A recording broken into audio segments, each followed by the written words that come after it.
Ladies and gentlemen, welcome back to week 3 of TEC content. Yes, I know week 2 was posted yesterday, but that game happened like 5 days ago, and I only got around to doing it then. And then this week, I'm super busy, so the game happened now, so I don't have to play and record on Saturday, which was the only other time we could have played. I guess Sunday too, but I'm busy Sunday afternoon as well. So I didn't want there to be a 25-year wait between week 2 and week 3, so I'm just uploading it right now. And we are up against Amarillo. So as you guys know, we are coming off a pretty bad loss against JTK.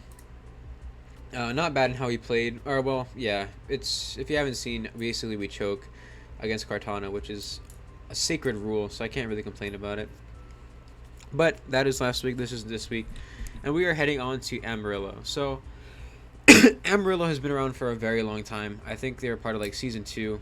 I just remember Amarillo always kind of being in the talking for TEC or SPDL back what it was called before. Then he like took a little break, or I took a little break, and then he took a little break, and then I took a little break, then he drafted all NFE mons, and then almost relegated, and then took a break, and then now he's back. So Amerillo is back. So I'm pretty scared. He's always pretty much been a Titan, always made playoffs, pretty much always been at the top. And his team is very strong. So as you can see here, it is a Trick Room team. And so the first glance, the first time I looked at this matchup, I was like, I kind of like my matchup here. And it's because of a couple things. First thing I saw was Crobat. Taunt Crobat looked pretty good this game. Until you think about that, Porygon's going to be running Ice Beam, and Slowbro should be running Ice Beam or Psychic. Which obviously the point of Crobat is to taunt. However, Crobat's presence, that's not like that set in particular isn't great. Crobat as a whole isn't too bad. It deteriorates a lot of stuff. It deters him from bringing. Sorry, I was looking for the word. Deters him from bringing a few things. Deters him from bringing Bulu. Inner focus means that really it's Slowbro switching into it, which baits U-turn, which is pretty not great for him, but it's not bad at all. But Crobat isn't amazing this game, and the more you look at this matchup, the more I looked at this matchup, the more and more I hated it. Like genuinely hated it, because if you look at his team, every single one of his mons is like at least viable in this game. Like Torn is obviously goated. I really can't switch into Torn. The only thing that switches into Torn is Max Spadef Clefable, and that gets U-turned on. And then he gets to bring in a setter and set Trick Room, and then bring in Camel, and then click Camel things. Like not even like against Max Modest Camel, Max Spadef, like Blastoise can't take 2 Earth powers. I would have to be AV Chomp is my best switch into Camel, and AV Chomp is like awful this game. If you just like look at this game, it's pretty bad. So I'm looking at this matchup, and we could talk about like what's going on. So actually, you know, it'd be funny if we looked at. So I went through 9 rebuilds of my team against his team, just because I was so like desperate to find a win, to find something. Sorry, I needed water. I was so desperate to find something, and like just the more I looked at his team, the more I hated my chances. Like I thought about setup Clef, but if I'm stored powered, I can't really hit hard enough. I would either store power Calm Mind. At that point, I don't have enough move slots. Calm Mind by itself gets revenged by Scizor and Bulu, which are both really good this game, and Archeops potentially. Like Chomp is good offensively, kind of. However, he can just bring Icy Wind, Torn T. Like Nasty Plot, Icy Wind, Torn T was huge. Like it was really bad. The set, there are a lot of Torn sets that were bad. The main one though was Torn T with Superpower. It kind of ran through my team, because if you look at my Superpower Torn T switch-ins, it's Clefable, and that is it. That is pretty much my only option. Scizor, I really can't switch into. I can switch into Bullet Punch, but then he U-turns out and then has all the momentum in the world to go into Tornadus and just U-turn or Hurricane or something or Nasty Plot. Like there's a lot of ways for him to gain momentum pretty easily. Zergatry is an omnipresent threat of just like boosting his way to victory, kind of like Kartana did in the last game, which I was really worried about. Malamar is kind of a real Pokemon. It's kind of not a real Pokemon. It could be good here, but it also could be awful. Archeops is good if it's lead. Potentially good at least. He's, I guess, worried about counter lead. Like in Rock, I'm not going to go into the in-depth about this matchup. Just know that out of all the people that... So there are pretty much three main people. Three main groups of thought that had helped me prep for this game. There is Prison, who is pretty much your matchup is 100-0, you losing. There is no way in this world you can win. Don't feel bad about taking this loss. There is Orin, who is just like, yeah, this is a really bad matchup for you. There's like a couple ways you can win, but I don't really see it happening too often. It's basically not a good matchup. Like he had a bunch of things he could bring, and there are only so many things I could bring. And then there is Adalov, and if you guys know Adalov, he played for a little bit last season. He's very good. He's a very good friend of mine, and he said he was like, I think it's very possible you win this game if you just convert things correctly. And I was like, yeah, that's okay. But basically what was happening today is while I was prepping, I was so caught in the I'm gonna lose mindset. I was so caught in the lost mindset that it kind of just felt like screw it. Like we were gonna play Saturday, we were gonna play Saturday, but we both knew tonight was free for both of us. So I just pinged him tonight, and I was like so set on losing that well, you'll see what the team we brought, because I kind of threw stuff on at the last minute. Not last minute, but let's go ahead and look at this. So the first set I put down in the very first build. This is the 9th rebuild of this team. The first set I put down is Heatran, Magma Storm, Solar Beam, Taunt, Toxic, and this is a very simple set. His Heatran switch-ins are kind of limited. Heatran is pretty strong offensively this game. He has a couple of options, like certainly Tornadoes can switch in, but Chompel is a pretty obvious bring for Focus Blast and or Superpower. So it's not the best switch-in for him. The two best switch-ins he has are Porygon and then some form of Slowbro. And Slowbro more often than not has to be mixed defensive to take on SD Crunch Garchomp with Life Orb. It wants to be able to take on that and then switch out with Regenerator. So the set we have here is Bulu, I believe, is outspeeding outspeeding. I'm gonna assume outspeeding I'm pretty sure Modest. No, I'm outspeeding Adamant. Yeah, I think I'm outspeeding Adamant Bulu. No, that's not true. I don't know what I'm outspeeding. Oh, I'm outspeeding Max Speed Scizor. Yes, I'm outspeeding Max Speed Scizor. So, obviously, the intent of this set is I Magma Storm is 2 Trick Room setters. I taunt them, or I Toxic them, and then I Solar Beam. Slowbro, or I just taunt Toxic, whittle down the Porygon, and don't let it switch out with taunt and obviously Magma Storm trapping it.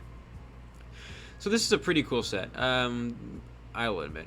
The next set is actually the last set I added on, and it's something Orin suggested like 10 minutes before the battle. Originally, I just Max Spadef, Wish Teleport, Clef, but he suggested, why don't you just run Calm Mind, Soft Boiled Flamethrower, and Moonblast. Or just like standard CM Clef with Unaware. And I thought, why not? The game is lost anyway.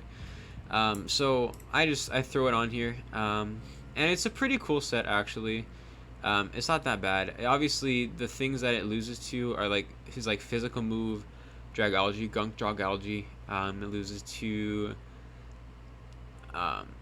Swords Dance. It doesn't lose to Swords Dance. It loses to. Wait, what am I trying to think of? It loses to. I guess Swords Dance Bulu, but it's implied that Bulu with just max, or just max Bulu with Life Orb, Woodhammer will just kill me anyway. It loses to Scissor Bullet Punch. At least Addy Banded Scissor Bullet Punch, or Addy Life Orb Scissor Bullet Punch will just revenge this thing. So a lot of things need to die before Clefable can really be considered a massive threat. Next we have Lycanroc Dust, which is actually Lycanroc Dusk, which is actually one of the this is actually one of the first sets I ever made.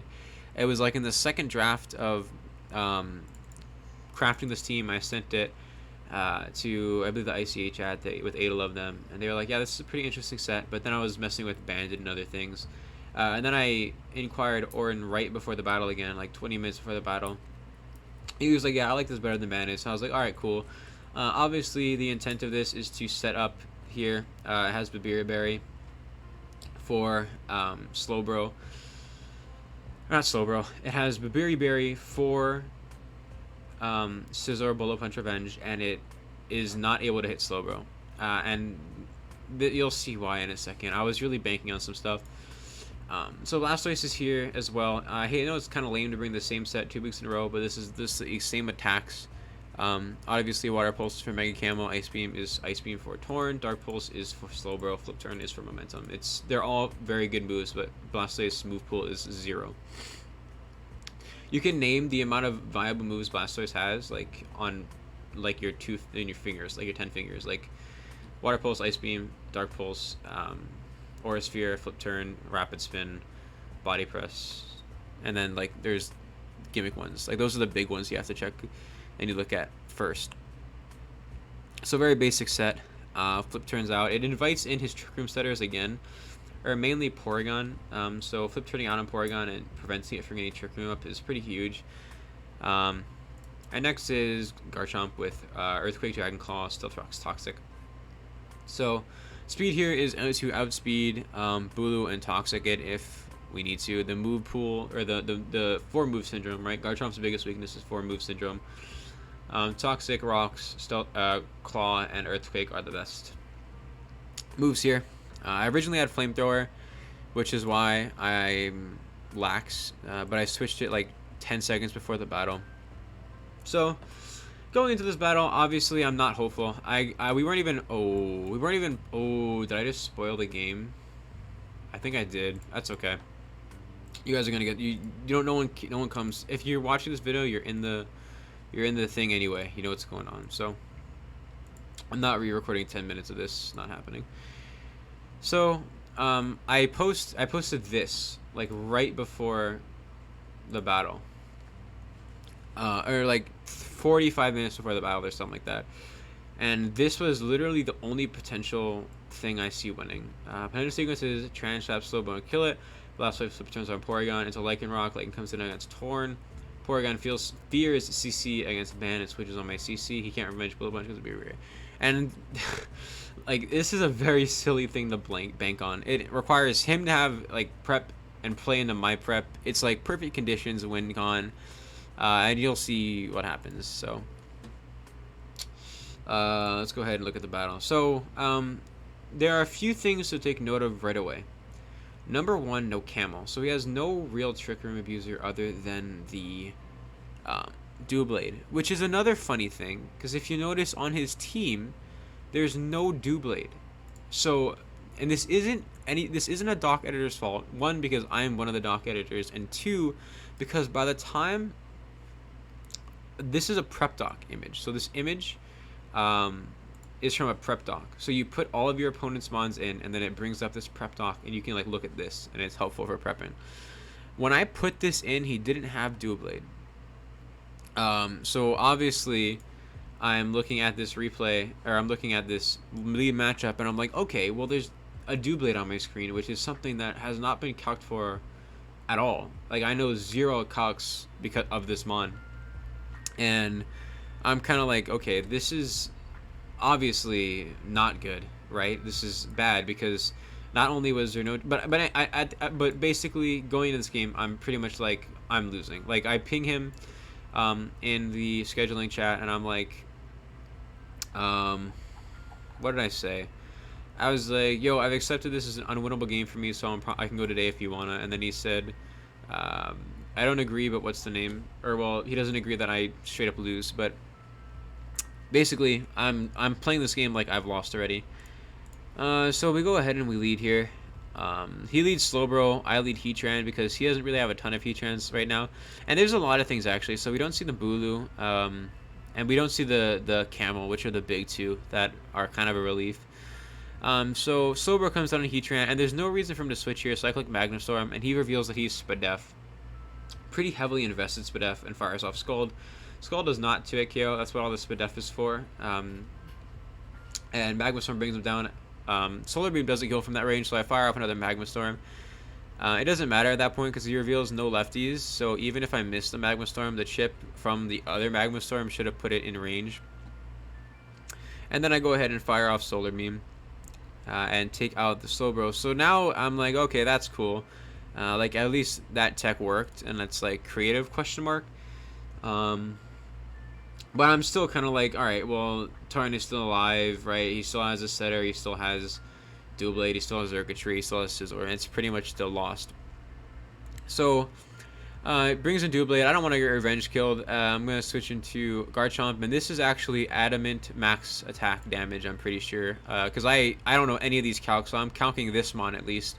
But all these other calcs, I like kind of know by heart because of all the time I spent looking at it. He's kind of worried about obviously Earthquake or Fire Blast or something, so I just put up my rocks right away and force him to defog here, is what I'm thinking. I decided to stay in here because I don't really need Garchomp for too much right now anymore because Camel's not here. Like, there's a lot of things it's not here for. So I go ahead and take the Icy Wind, which is what I was expecting, and fire off a Toxic. And I think that's cool. That's on a timer. He's probably Boots though.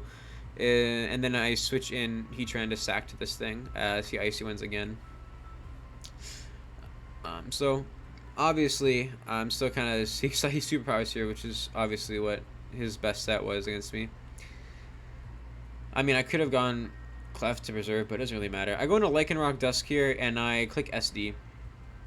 And all of a sudden, like, once I get in this position, where I'm at +2 Lycanroc against the Sizzler with the Babiri Berry and Slowbro's dead, I, like, sat up in my chair. Like, I know that seems silly, but I was kind of playing, like, yeah, whatever, like, okay. But then now, like, we're at this position, and it's like, hold on, like, I see a potential path to victory, because once this thing dies, I don't really see a switch into, like, +2, because the rocks are up and he's at 88.